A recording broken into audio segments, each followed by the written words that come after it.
Good evening and welcome to my channel. In honor of my second channelversary, which was actually last month, but whatever, here we are, I'm going to give you my thoughts on Dracula, which I read very early on in my channel. I think it was only like the second book that I read. So Dracula, the original vampire story that we all think about when we think of a vampire story. What did I think of it?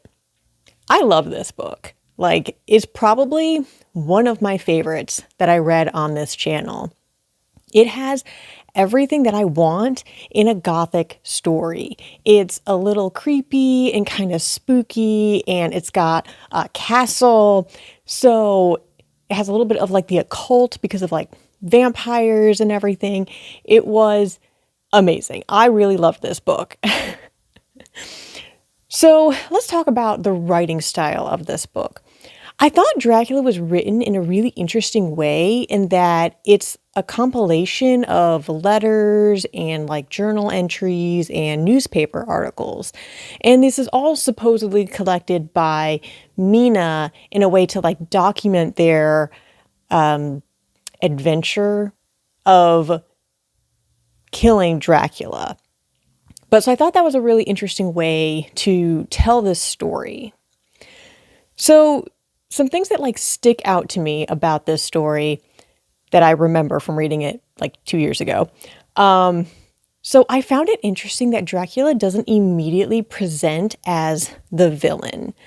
I mean, he does pretty quickly, but definitely not when he's first introduced. He just seems like a very nice older gentleman.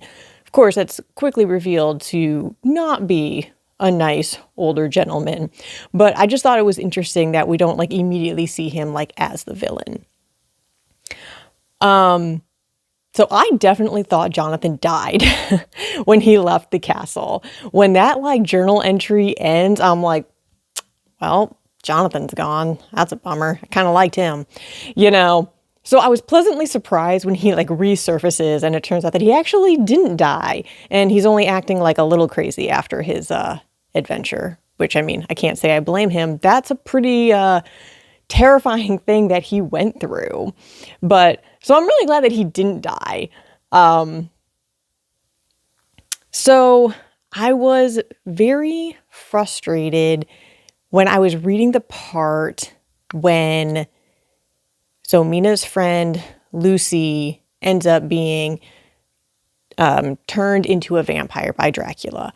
And I was very frustrated when like they first like found her and realized that like she was a vampire and they didn't like kill her immediately.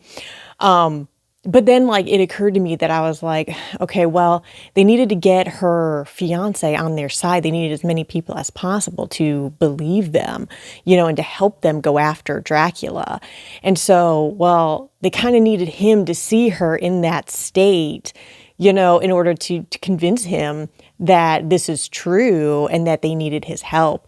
Because, yeah, I can't imagine if you just tried telling somebody that, oh, yeah, your fiance who died is actually a vampire and we need to go after the guy that did it. I'm not sure that they'd believe them. In fact, I'm pretty sure that he would try to get them committed for being insane. So Mina. I really love Mina as a character in this book, and like she's very like active as like a woman in this book. And I'm a little frustrated by the characters in how they treat her. Like on the one hand, they seem to like really respect her and take her opinion seriously. And then yet on the other hand, they're also like, oh, but wait, we need to like protect her. And so we're not going to keep her in the loop about everything that's going on, which of course ultimately led her to being victimized by Dracula. And it's all their fault. Because if they had kept Mina with them, if they had kept her informed of everything that was going on, I don't think that would have happened. I mean, it's not too surprising to when you think of like the time period that this is like written in and everything, that they wouldn't have wanted a woman involved in something as dangerous and violent as this. So the ending was really good, and it was very dramatic. So, they're on this whole adventure, and they've like split up, and Mina's at the castle, and they have to get the other vampires that are in the castle, and there's this like race to get Dracula like before the sun sets and everything. It's very exciting. And then they get him like right before like the sun sets, like he's like starting to wake up as they like stake him and everything. And it was really very exciting, but it also felt like it ended like really abruptly. Like it was just like there's all this like tension and everything as you're like anticipating this ending and like everything that's happening, and then like suddenly it's over and you're just like, wow, okay, that was a lot.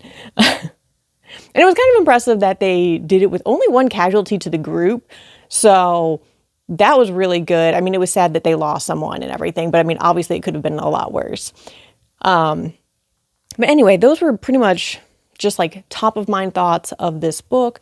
And I really liked it. I think you guys should read it too if you haven't, or if you haven't listened to my narration of it, you should go and do that. I'm very excited about what I'm going to do next on my channel. I'm going to deviate a little bit from what I typically read, and I'm actually going to read a nonfiction book on the history of Halloween, which I'm really excited about. So I hope I will see you then. Bye.